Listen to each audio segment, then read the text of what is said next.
Alléluia. Je remercie le Tout-Puissant pour nous avoir une fois donné cette opportunité d'être à sa présence, de monter sur cette montagne. Dieu qui nous a invités avec son invitation sainte de se rencontrer à ce lieu. C'est comme le jour de transfiguration de Jésus. Toutes les personnes qui montaient sur la montagne, qui allaient sur la montagne, allaient rencontrer le Dieu. Et Dieu va descendre en ce lieu pour nous parler. Et il est déjà descendu. Aujourd'hui, c'est une journée spéciale. Le premier dimanche du mois de février. Que tout le monde qui était dans la présence de Dieu soit béni. Et que Dieu vous comble de toute bénédiction dans tout ce que vous faites, dans toutes les dimensions de votre vie. Que Dieu vous bénisse dans toutes les dimensions de la vie, vous qui avez accepté l'invitation sainte de Dieu. Vous qui avez accepté de monter, d'escalader la montagne de Sion afin de rencontrer votre Seigneur. Alléluia. C'est une journée spéciale comme je le disais. Le Dieu Tout-Puissant qui nous invite tous les jours. Nous allons d'abord chanter pour lui avant d'écouter sa parole. Parce que la chanson, les louanges d'adoration et l'adoration sont l'encens, c'est du parfum pour notre Seigneur. Quand il sent son parfum, oh, il peut nous bénir. Et il lui sourit pour nous. Et puis il monte une face souriante. Et puis nous sommes comblés. Et nous avons aussi la joie. Nous avons la paix. Nous avons la sécurité dans nos cœurs. Et dans la vie aussi. Quand vous avez la sécurité et la paix dans votre cœur, l'entourage vous voit. La famille vous voit. Le voisinage vous voit. L'église vous voit. Le pays vous voit. Tout le monde voit que vous avez quelque chose de spécial en vous. Parce que vous avez un beau visage. Vous avez un beau visage. Vous ne forcez pas les sourcils. Les sourcils ne sont pas forcés. Alléluia. Pas forcés. Et vous êtes gai. Vous avez la joie. Vous avez la joie. Vous avez la joie. Apparemment, on vous voit. Ce qui sort de l'intérieur de vous, ça se remarque à l'extérieur. Vous avez la joie. Vous avez le Seigneur en vous. Alléluia. Alléluia. Merci infiniment. Nous avons chanté cette chanson, Dieu Tout-Puissant, avant d'écouter sa belle parole. Alléluia.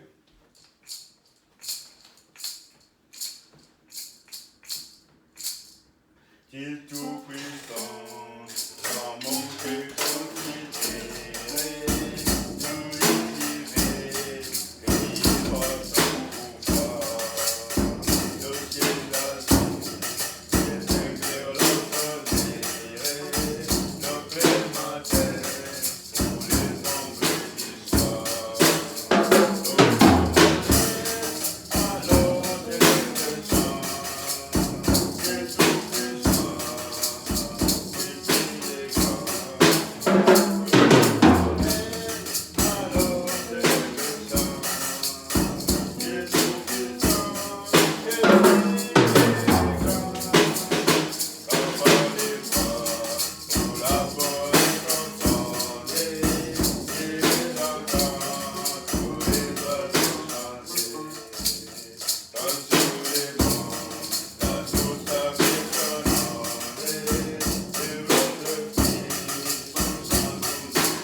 Can Jessica, happy birthday,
Dieu est bon. Alléluia. Le message d'aujourd'hui est spécial. Tous les jours, Dieu nous envoie des messages spéciaux. Un message spécial aujourd'hui. Alléluia. Ah. Dieu, que Dieu nous aide à comprendre son message. C'est un message très épineux. J'avais voulu ne pas le donner, mais Dieu m'a incité à venir présenter son message. Que Dieu nous aide à comprendre bien son message. En qui l'on dit, cet écrivain a dit ceci. Il a reporté les paroles d'un autre qui avait dit Ninda ninde shu. Nali iki jewe kundelesha ko ijisho kandi ndi imbwa ipfuye. Ça qu'ils l'ont dit. Et en français, qu'est ton serviteur? Qu'est-ce qui est ton serviteur pour que tu regardes un chien mort comme moi? Un chien mort comme moi. En qui l'on dit, on aime dire Imbra Imoye. Ou l'Imbra Imoye. Imbra Imoye, ça veut dire quoi? Un chien qui est rasé. Un chien qui est rasé, c'est un chien qui est déjà mort. Si on enlève la peau, on enlève tous les poils qui est rasé, c'est un chien qui est mort, qui ne vaut rien. Nous connaissons l'importance des chiens. Même si ce n'est pas au même degré, il y a des régions, des continents comme l'Afrique, on considère comme les chiens, on les considère comme des gardiens. Des gardiens de la maison. Ils sont là. C'est comme on vous dit ici, chien méchant, attention, chien méchant. C'est une sentinelle. Il y a le chien qui est là. Tu vois, le chien a l'importance de garder la maison. Les autres les utilisent pour aller à la chasse. Ce sont les chiens qui vont les accompagner pour la chasse, pour aller attraper les gibiers. On monte là, on monte dans la forêt où il y a des gibiers, on envoie les chiens. Ce sont les chiens qui vont courir derrière les gibiers. Et puis, bon, parce qu'ils ont une sensation spéciale. Les chiens ont une sensation spéciale. Ils vont flair. Les chiens vont flair le gibier. L'odeur du gibier. Puis ils vont courir derrière. Et puis, quand il est de même manière dans la cachette, le chien peut le trouver dans la cachette. Et puis l'amener. Alléluia. Le chien mort. Si un chien est mort, il ne vaut plus rien. Il ne vaut plus rien. Ok? Ninda ninde sho. Naliki jewe. Mephibosheth. Jewe Mephibosheth. Naliki kundabisha kwijisho ryawe. Jewe ndimbi mpfuye, ndimbi moye. Tachomazi. On va voir ça. Qui est ton serviteur pour que tu regardes un chien mort comme moi? On lit ceci dans le deuxième livre de Samuel, chapitre 9, verset 1 à 13. Nous allons lire. Nous allons lire pour lire la parole de Dieu. Nous allons voir cela. Pourquoi? Pourquoi ce langage? Pourquoi ce terme? Qui est cet homme qui se qualifie de chien, qui ne vaut plus rien, qui ne vaut rien? Pourquoi Dieu le regarde? Pourquoi le serviteur de David le regarde? Pourquoi il passe à lui? Pourquoi il veut l'aider? Pourquoi tu veux m'aider? Pourquoi tu m'as choisi? Pourquoi tu m'as choisi? Moi qui est chien, mort. Je ne vaux plus rien. Pourquoi tu m'as trouvé? Tu veux me considérer? Il faut voir. Nous allons trouver la réponse. Quelqu'un qui s'appelle un chien. Dans les pays développés comme le Canada, comme l'Amérique, les chiens sont des animaux de compagnie. Ce sont des animaux de compagnie. Ça a l'importance. Quand la personne est avec un chien, il se sent accompagné par quelque chose. Il se sent un peu soulagé. Donc il a un ami avec lui. Alléluia. Parce que le chien peut le protéger. C'est un protecteur. Comme nous avons vu à l'Afrique, le chien c'est un sentinelle. C'est le gardien de la maison. Ou bien la compagnie de chasse. Et ici aussi c'est une compagnie. C'est une compagnie, le chien. Donc le chien a une importance. Si la personne dit, je suis un chien mort, je ne vaux plus rien. Tu vois? Nous allons lire ceci. Dans le livre de 2 Samuel, chapitre 9, verset 1 à 13. Nous allons lire rapidement. Le titre, c'est La bienveillance de David envers Méphibosheth. David dit, reste-t-il encore quelqu'un de la maison de Saul pour que je lui fasse du bien à cause de Jonathan? Il y avait un serviteur de la maison de Saul nommé Siba, que l'on fit venir auprès de David. Le roi lui dit, es-tu Siba? Est-il? Et il répondit, ton serviteur.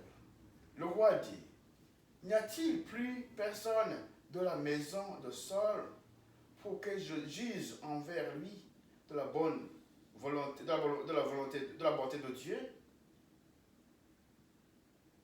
Et Siba répondit au roi, il y a encore un fils de Jonathan, perclus des pieds. C'est-à-dire qu'il avait deux pieds infirmes, paralysés. Deux pieds étaient paralysés, ce jeune homme.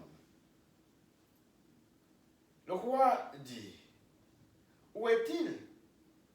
Et Siba répondit au roi, il est dans la maison de Makir, fils d'Amiel, à le débar.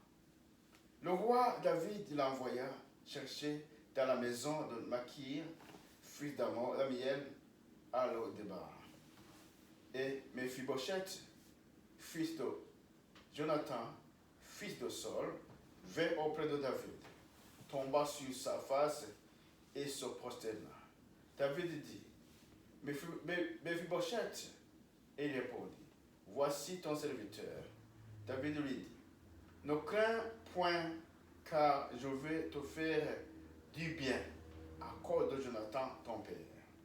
Je te rendrai toutes les terres de Saul ton père, et tu mangeras toujours à ma table. Il se prosterna et dit, qu'est ton fils, qu'est ton serviteur pour que tu regardes un chien mort tel que moi?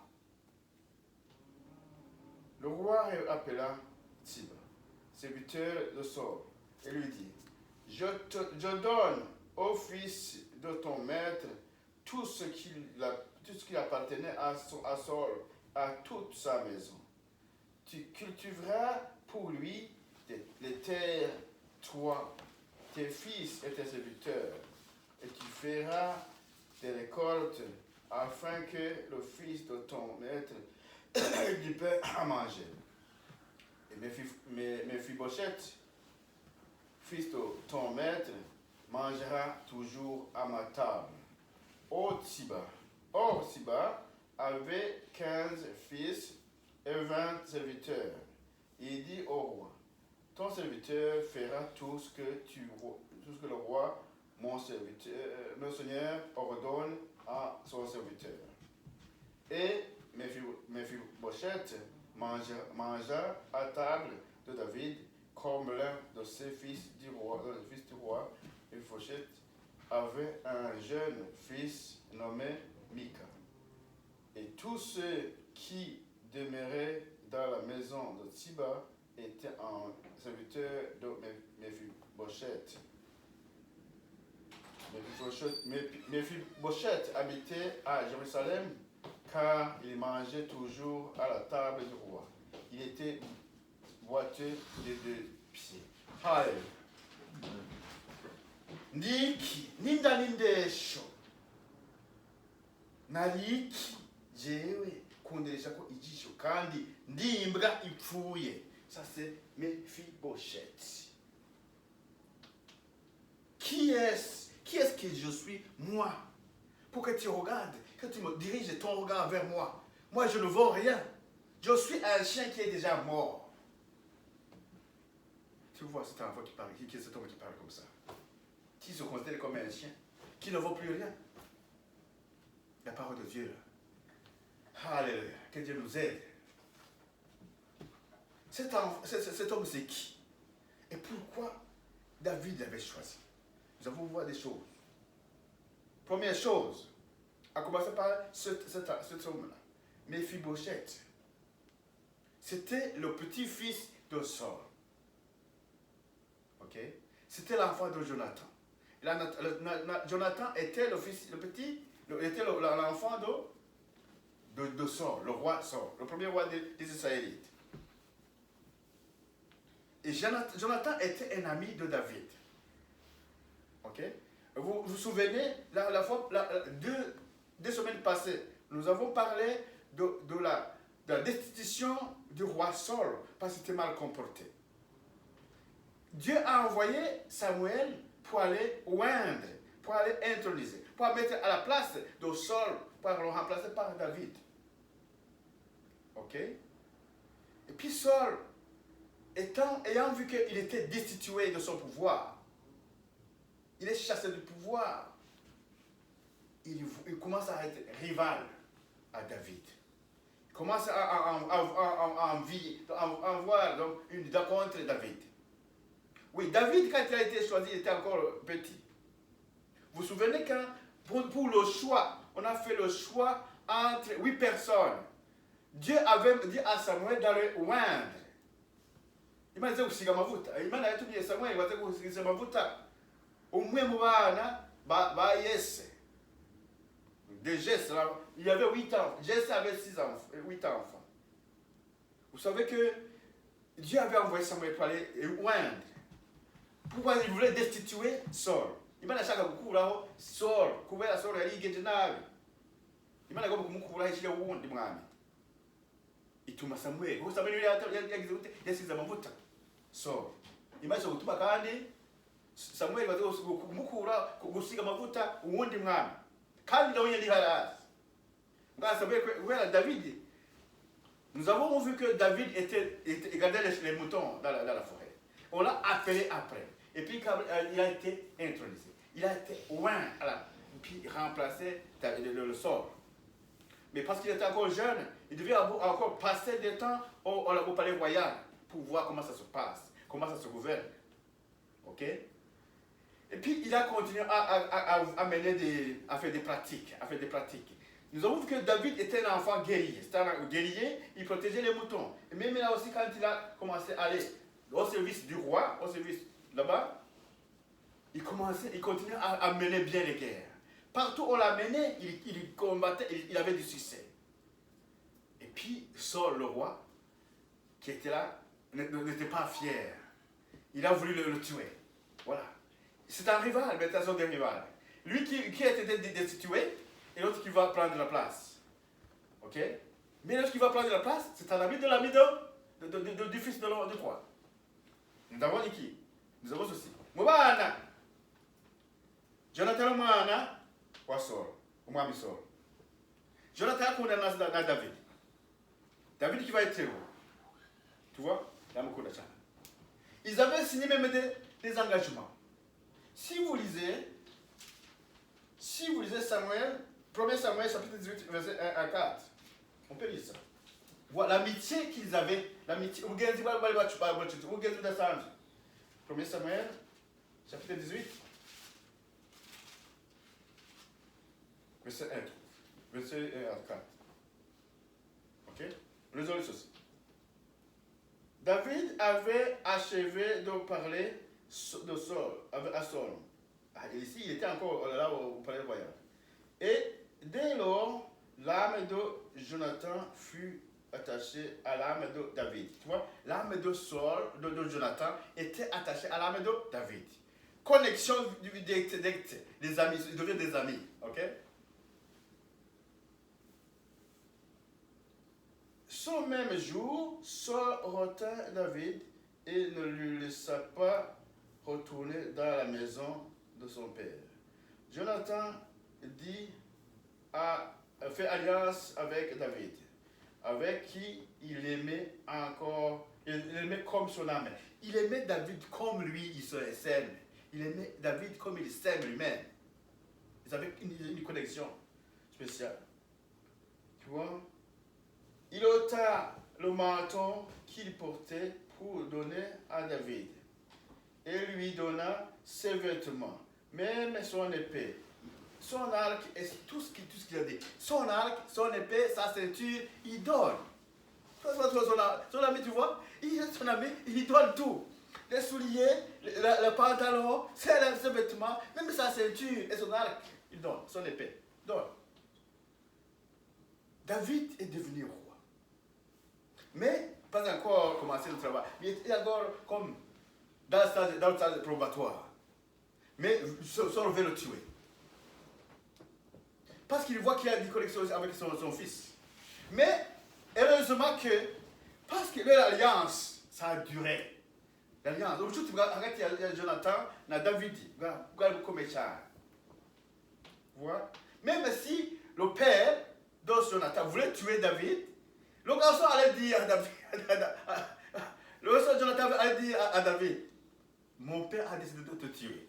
Il faut fuir aujourd'hui. Tu vois? Voilà l'amitié. Alléluia. Ça continue. Ça continue. Alors, on va maintenant, jusqu'à ce que le roi a décidé de donner deux filles en mariage. Ok? Si vous lisez 18, verset 17. Ok?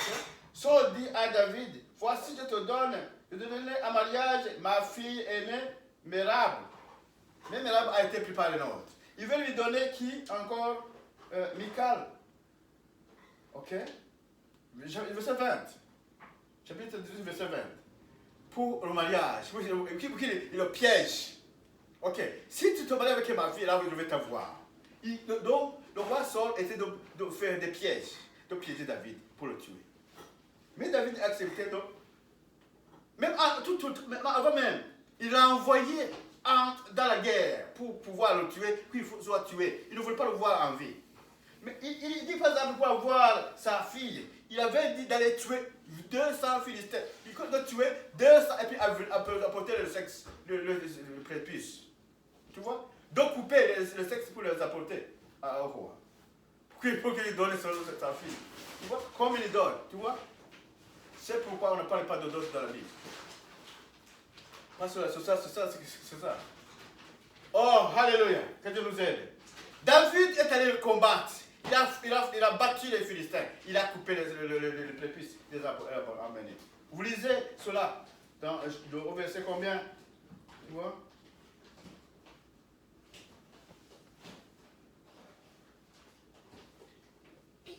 David répondit, croyez-moi. Ok. Au verset 22, le serviteur de Saul répondit quelques paroles. Et David répondit, croyez-moi, voyez-vous qu'il soit facile de devenir gendre de roi? Saul dit, vous parlerez de David, le roi le demande des îles sans prépuce, tu vois, au verset 23. Tu vois? 23 et 24. Où est ça? C'est là qu'il nous demande de faire. Et David les a apportés. Et puis il a donné Mika, la deuxième fille. Mais David s'est marié avec elle. Mais aussi il a voulu le tuer. Ok? Mais Jonathan lui disait tout le temps de fuir. Il a fui. Alors, on ne peut pas donc rater tout ce détail. Maintenant, c'est ce que nous allons voir aujourd'hui, c'est cette bienveillance. Maintenant, David est devenu roi. Il veut reconnaître ce que son ami Jonathan lui a fait. Ok? Bon, David n'est pas quelqu'un qui est rancunier. Il n'a pas gardé la rancune contre le père de Jonathan. Comme, tu vois, c'est ce qu'il regarde. Il a battu beaucoup de monde. La guerre était éclatée. Il s'est battu. Maintenant, il est roi. Ok? Alors, il demande, est-ce qu'il n'y a personne qui reste dans la famille de Saul? Il n'y a personne qui reste dans la famille de Saul. Parce que vous savez que tout le monde était tué pendant la guerre. Parce qu'ils ont été attaqués. Okay? Et parce que le Saul était mort. Il était donc le roi, donc son frère, son ami Jonathan était mort. Alors, qu'est-ce qui reste? Il demande maintenant, qu'est-ce qui reste dans la famille de Saul? Est-ce qu'il n'y a pas de trace qui reste dans la famille de Saul? Pour que je l'aide. Je suis bienveillant. À cause de Jonathan, qui m'a sauvé la vie. Je vais remercier. Si je trouve un seul reste dans la maison de Saul, je vais le remercier. C'est ça, les pensées de David. Parce qu'il avait une grâce de Dieu sur lui. Il avait une grâce de Dieu sur lui. Alléluia. Vous voyez? Il avait une grâce de Dieu sur lui. Alors, il voulait faire déborder sa grâce sur la personne qui reste dans la maison de Saul. Donc, il ne voulait pas compter le mal que Saul lui avait fait. Son prédécesseur, son roi rival. Ok? Voilà.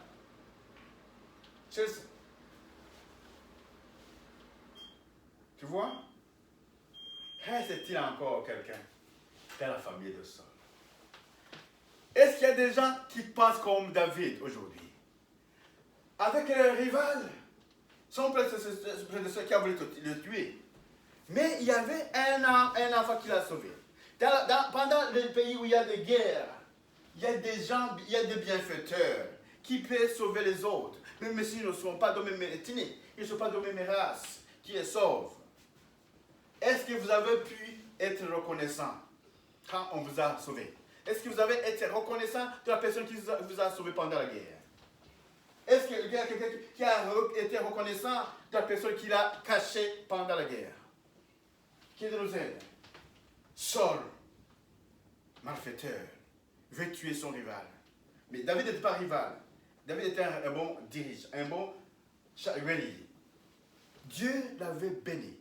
Il était dans la grâce de Dieu. Il faisait tout ce que Dieu lui demandait de faire. C'est pourquoi il continue d'avoir des succès. Il continue d'avoir des succès. Il continue d'avoir des succès. Ok? Dieu avait béni David. Mais Saul était rival, avait une rancune contre David. Il voulait le tuer. Heureusement que l'enfant de Saul, Jonathan, ne voyait pas la même chose que son père. Jonathan était un bon enfant. Il a protégé David. Et David devait être reconnaissant. L'enfant, Mephibosheth, c'est l'enfant de Jonathan. Jonathan qui avait fait du bien. Tu vois, dans la famille, il peut y avoir des enfants qui se portent mal. Mais il peut y avoir des bons enfants aussi. Il y a des parents qui peuvent se porter mal. Mais il y a aussi des enfants qui sont corrects. Ok? Donc, c'est cet enfant-là qui a mis au monde un autre enfant. Alors, David veut être reconnaissant, être bienveillant. Donc, tu vois ce que David promet de faire. David a promis de remettre toutes les terres de Saul qui avaient été capturées pendant la guerre. Ok? Toutes les terres à son monsieur, Mephibosheth. Il rend tout. Lui, parce qu'il était paralysé 2 jambes, David a dit, maintenant, moi, à cause de ce que ton père m'a fait, quand ton père m'a caché, m'a conseillé, ok? Il m'a averti, m'a informé de tout ce que ton père, de ce que ton grand-père voulait me faire. À cause grâce à ton père, je vis. Donc, je vais te remercier. Je vais rendre donc ma reconnaissance à ton père à travers toi. Parce que c'est toi qui restes. Tu vas être reconnaissant pour ton père, mais c'est toi qui te donnes. Parce que ton père n'est plus, mais je te donne ça. Ok? Voilà. Il lui remet toutes les terres. Il donne toutes les terres, toutes les maisons, toutes les richesses que Saul avait laissées, que son père avait laissées. Il donne à... C'était le roi. Il avait le droit de veto. Il avait le droit c'était le garant de la vie. Il pouvait donc distribuer les terres de Saul à quelqu'un d'autre. Il avait le droit de le faire. Mais pourquoi il n'a pas fait? Il a voulu être reconnaissant de juste Jonathan. En remettant toutes les terres. Et encore plus, si vous regardez bien, il dit, il cherche, le serviteur qui était le serviteur de Saul, il impose à cultiver ses terres. Il impose que toute la maison de Tsiba doit être le serviteur de Mephibosheth. Pour qu'il puisse avoir quelque chose à manger. Pour que sa famille puisse avoir... Vous voyez qu'il y avait déjà un enfant qui s'appelle qui? Mika. Donc, et puis le serviteur de Tsiba avait 15 fils. Ces 15 fils devaient travailler pour Mephibosheth. Et 20 serviteurs devaient travailler aussi pour Mephibosheth, pour qu'ils puissent avoir quelque chose. Cultiver toutes les terres. Ok? Tu vois, le bienfait que David a rendu à la famille, Jonathan. Il n'a pas regardé ce que le grand-père avait fait. Il n'a pas regardé cela. Il n'a pas regardé le mal. Il a voulu me tuer, mais tu veux me manger. Je veux me venger. Non. Il y a un seul dans la famille des malfaiteurs. Il y a un seul, qui je vais être reconnaissant. Et puis toutes les têtes de la famille, je vais donner à cet enfant qui reste. Voilà. Que Dieu, ça montre quoi? C'est une grâce méritée. L'enfant ne méritait pas ça. David pouvait donner à quelqu'un d'autre. C'est une grâce imméritée que nous aussi, nous avons eue. On peut considérer David, tout ce que David a fait comme Jésus-Christ. Jésus-Christ s'est donné croyable. Il est venu nous sauver. Il est venu sauver les âmes. Et David a cherché une âme qui reste, une âme vivante. Y a-t-il quelqu'un qui reste dans la famille de Saul? Est-ce que tout le monde est décédé? Il n'y a plus personne qui reste? Est-ce qu'il n'y a pas quelqu'un qui reste? David demande. Et Jésus demande aujourd'hui. Est-ce qu'il n'y a pas quelqu'un qui reste vivant? Il n'y a pas d'âme vivante dans l'église. Est-ce que dans l'église, il n'y a pas une âme vivante? Il n'y a plus personne qui reste, qui soit, que je peux confier ma bienveillance. Jésus cherche encore dans l'église. Jésus cherche dans nos familles. Jésus cherche dans le pays du Burundi. Jésus cherche au Canada. Jésus cherche partout. Est-ce qu'il n'y a personne qui reste, que je vais confier ma confiance, que je vais donner ma bienveillance, que je vais faire du bien? Y a-t-il personne? Il trouve quelqu'un. Il trouve quelqu'un. Et soit quelqu'un dit ceci. Pourquoi tu me considères? Pourquoi tes regards sont dirigés vers moi? Moi, je suis indigne. Je suis infirme. Je suis un pécheur. Pourquoi tes yeux me regardent? Comment il commence à voir? Oui, je vais fouiller.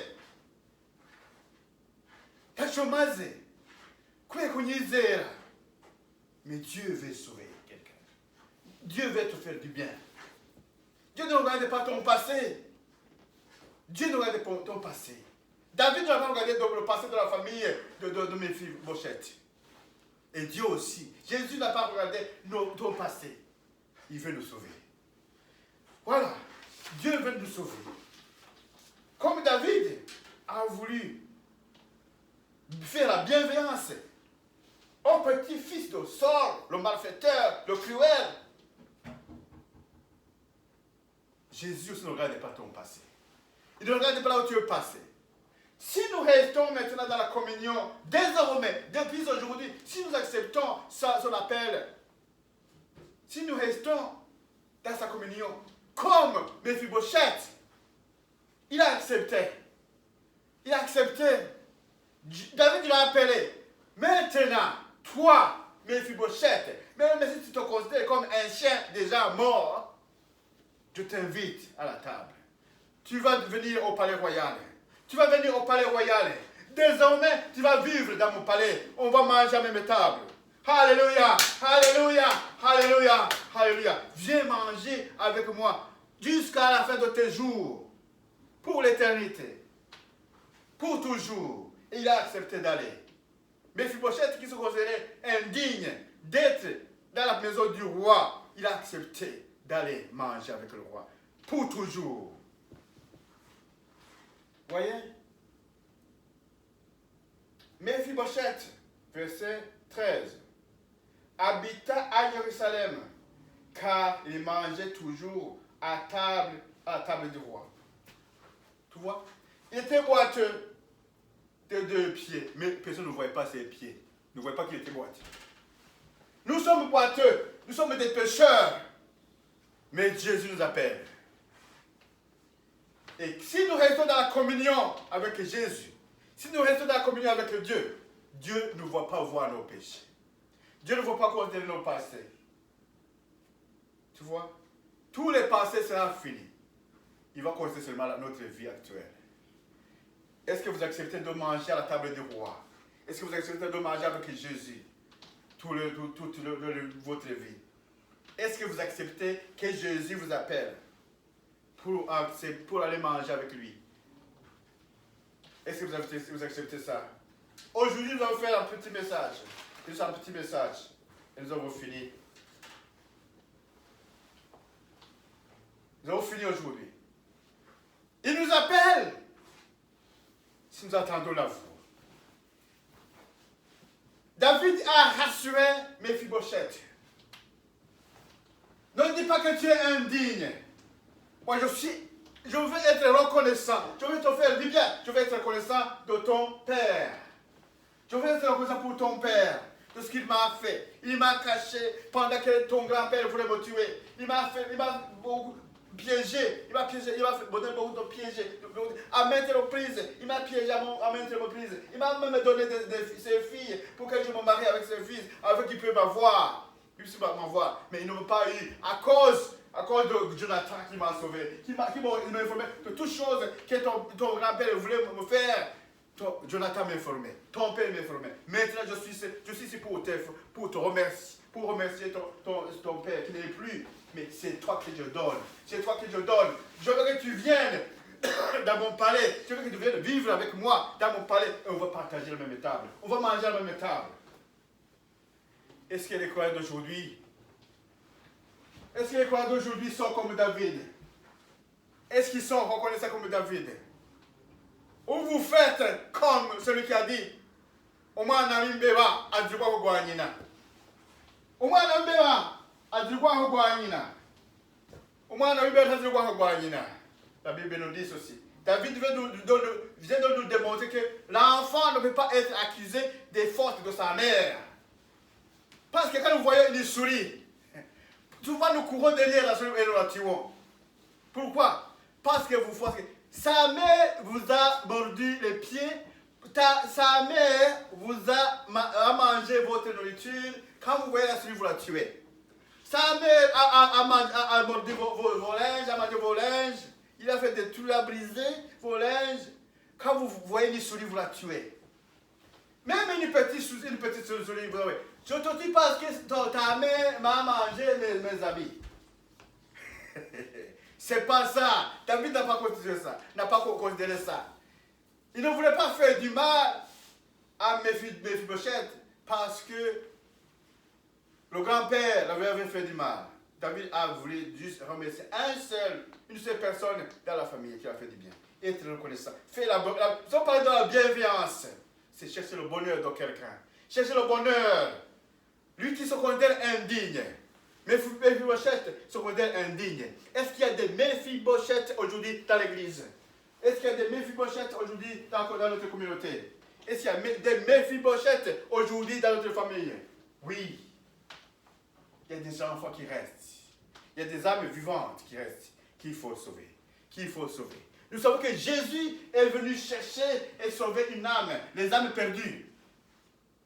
Il y a des âmes qui sont perdues comme ça, qui se considèrent indignes à cause de leur péché, à cause de leur passé qui est ignoble, qui n'est pas bon. Je me considère mal, je ne veux pas la peine. Il ne faut que tu regardes, que tu me considères, parce que je suis pécheur. J'ai beaucoup péché. C'est ce qu'il a dit ça. On a dit qu'il y a des chanteurs, des ambassadeurs du Christ de Rwanda qui ont chanté.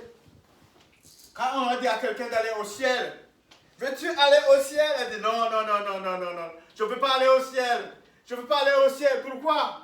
J'ai fait beaucoup de fautes. J'ai commis beaucoup de péchés. J'ai été criminel. Dieu ne peut pas me pardonner. Dieu ne peut pas me pardonner parce que j'ai mal péché. Je ne peux pas aller au ciel. Mais lui, il a parlé de ceci. Nous avons vu cela la fois passée. Même si vos péchés sont rouges comme du cramoisi. Même si vos péchés sont rouges comme du rouge, 1000 fois rouge. Dieu va vous pardonner. Dieu, si vous acceptez de vous repentir, de confesser, de dire à Dieu, Seigneur Dieu, Dieu fait ceci, pardonne-moi. Dieu est prêt pour te pardonner. Il n'y a pas de péché que Dieu ne peut pas pardonner. Il n'y en a aucun que Dieu ne peut pas pardonner. Ne te considère pas indigne, mon ami. Ne te considère pas indigne, mon frère. Ne te considère pas indigne, ma soeur. Que Dieu vous bénisse. Vous avez entendu cette parole. Dieu vous invite. Jésus vous invite aujourd'hui. Venez. Venez. Venez. Comme David dit à Méphibosheth. Venez. Venez manger à ma table. Et Jésus t'appelle aussi aujourd'hui. Viens à ma table. Viens manger avec moi. Viens. Ne te considère pas indigne. Ne te considère pas un chien mort. Lui, il va dire mort. Lui, il va dire mort. Lui, il va dire fouiller. Il me fouiller. Quand tu vas dire quoi? Il me dit mort, il me dit fouiller. Il me dit mort, il me fouiller. C'est un chien qui n'a pas d'importance. Il est déjà décédé. Il est déjà rasé. Il est déjà décédé. Il ne vaut plus rien. Il ne fait plus la garde. Il ne faut plus la compagnie. Il ne faut plus la compagnie. En Afrique, nous avons dit, les chiens sont considérés comme les chiens de garde. Ils gardent la maison. C'est pourquoi vous voyez toujours sur les maisons, sur les murs, sur les enclos quelque part, les gens écrivent attention sur les portails, attention ici, chien méchant. Il y a un chien méchant, c'est un chien de garde. N'entrez pas ici, il va te mordre. Ok? Ici, ce sont des chiens de garde, des chiens de compagnie. Il accompagne quelqu'un parce qu'il sait que le chien peut le protéger. Les gens qui vont à la chasse, nous avons dit, les chiens vont aider la personne pour trouver le gibier. Ok? Pour attraper le gibier. C'est le chien qui s'en charge. Quand tu l'envoies seulement, il va chercher le gibier et puis l'attrape. Ok? Lui qui se regarde comme un chien mort, c'est-à-dire qu'il ne vaut plus rien, il ne peut pas faire toutes ces choses. Mais Dieu nous appelle. Est-ce que tu peux répondre oui à l'invitation de Jésus qui t'appelle aujourd'hui? Pour finir,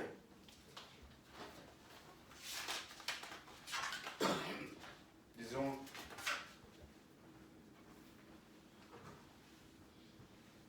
alléluia. Dieu veut nous faire du bien.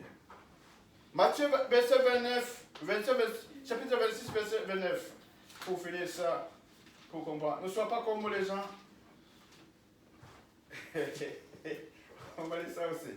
Oh, Matthieu, chapitre 26, 29 pour finir. Alléluia. Que Dieu nous aide. Aujourd'hui, nous avons vu un beau message. Des gens qui se considèrent indignes, qui ne valaient rien. Il faut qu'ils changent. La parole de Dieu nous dit aussi dans Matthieu, chapitre 26, verset 29. Je vous le dis, je ne boirai plus désormais de ce fruit de la vigne, jusqu'au jour où j'en boirai de nouveau avec vous dans le royaume de mon Père. Tu vois, c'est ça la fin, quand Jésus voulait, c'est dans le repas du Seigneur, hein? Le dernier repas de Jésus avant sa capture, avant d'être attrapé, avant d'être capturé, avant sa mort. Il a partagé, il a fait le dernier repas avec ses disciples. Il a dit, on leur avait présenté, il y avait du vin partout, il y avait du jus, on mangeait, on buvait. Il a dit, je ne boirai plus jamais de ce fruit de vigne jusqu'à ce que je revienne. On va boire ensemble avec vous. On va partager avec vous dans le royaume. Ça, il faut voir. Dans le royaume, il attend que tous nous pouvons être avec lui. C'est là qu'il va boire. Quand il va assembler, après l'enlèvement de l'église, quand nous serons là, tout le monde sera là. C'est là que nous allons boire avec Jésus. Alors, il nous invite aujourd'hui pour aller boire avec lui, pour aller manger avec lui à sa table, pour l'éternité. Ça, c'est dans la vie éternelle, dans le royaume de Dieu, le royaume éternel de Dieu.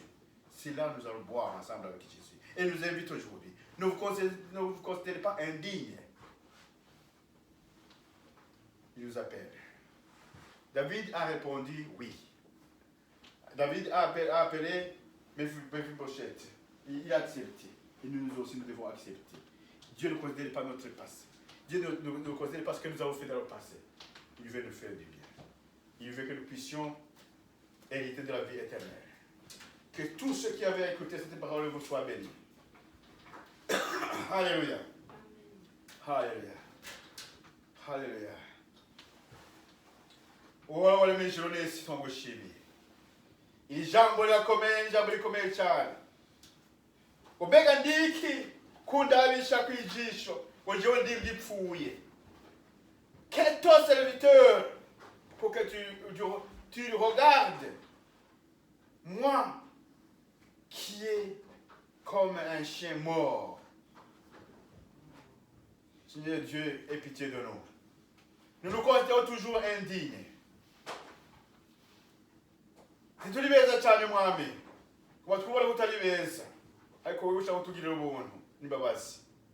Waje mu isi ukiza ubwoko bwawe. Imbere yawe dushima mwami ijambo dushikirije. Mbese ijambo ritubere mu bavu motaneza. Ijambo ridufashe mwami kuva mu bwiza tuje mu bundi. Ridufashe guhinduka. Kumva ijwi ryawe. Uraduhamagara ngo tuzi wawe duje dusange nawe ubuzima budahera. Dusangiye ku meza y'umwami Yesu Kristo. Dusangire ku meza. Abantu turisuzugura. Turisuzugura ntacyo tumaze. Ariko Yesu ntagiharura ivyo twakoze kera. Ahubwo tugira neza. Ahubwo tugira neza. Comme David avait voulu faire du bien à Mephibosheth. Tabula Daudi basha tugira neza gushimira Yonatani si wa Mephibosheth. Mephibosheth alisuzugura. Umutishoboye, unamaguru afise, kimuga, yarabugaye, yaracumuye yagize gute? Misi Yesu Kristo tabula ngo yahavuye yemera. Amaze kugondozwa ijambo ry'Imana, amaze kugondozwa akabona icyari akabasha agiye kuzoba mu minsi abona ku buzima buhindutse. Haleluya. Yari mu gusangira n'umwami Davidi iminsi yose yo kubaho kwiwe. Nawe turizera kuzosangira n'umwami Yesu yo mu ijuru mu bwami bw'Imana. Ko Yesu yatubwiye muri Matayo 26:29 tuzosangira nawe ko mu vinyo tusangira nawe bidashiriye mu ijuru mu bwami bw'Imana. Haleluya. Urahiro wewe beye kumviriza iryo jambo rya Imana. Urahiro wewe beye kumviriza ijambo ry'Imana. Imana duhamagara turavyo wakoze kera. Turavyo wakoze kera. Imana izovyibuka ukundi. David yumutse ibyo sekuru yakoze, ibyo sekuru wa Mephibosheth yakoze. Oh yabirengeje ku rwego rw'amazi. Abirengera ati nje gushimira so wawe, gushimira so wawe. Yesu no aturondera. Ntabyo twakoze kera, ntabyo abavyeyi bacu bakoze, ntabyo abavyeyi bako bakoze. Ariko haruguru tumunejereje, arakeneye ko nawe umwumvira. Aho gatanya nawe mugwami bw'Imana. Urakoze Uhoraho. Bado heza gino jambo. Heza gino nkuru, heza gino ngututeye mu mitima yacu. Uhoraho turagushimiye kw'iri jambo ridasanzwe. Turagushimiye kw'iri message idasanzwe. Uyivomerere nyakubahwa. Magire imizi mu mitima yacu. Gire imizi mu miryango yacu. Gire imizi mishengero. Kwa abantu mishengero bisuzugura. Ngo babacumuzi ruhebwa. Babacumuzi ruhebwa. Ariko muri iri jambo ati, ngo n'umucumuzi ruhebwa, n'umunyabyaha ruhebwa. Yokizwa. Akarabwa mu gijuru. Haleluya. Urakoze Uhoraho. Banyovomerera ijambo. Bandayivomera ino ngututeye mu mitima yacu. Arose irigi c'était seulement que tu viens de sonner de s'aimer dans nos cœurs, Seigneur. Que ça puisse avoir l'impact dans nos vies. Nous qui nous considérons indignes de t'approcher, mais tu nous appelles, tu nous rassures que nous vivrons avec toi.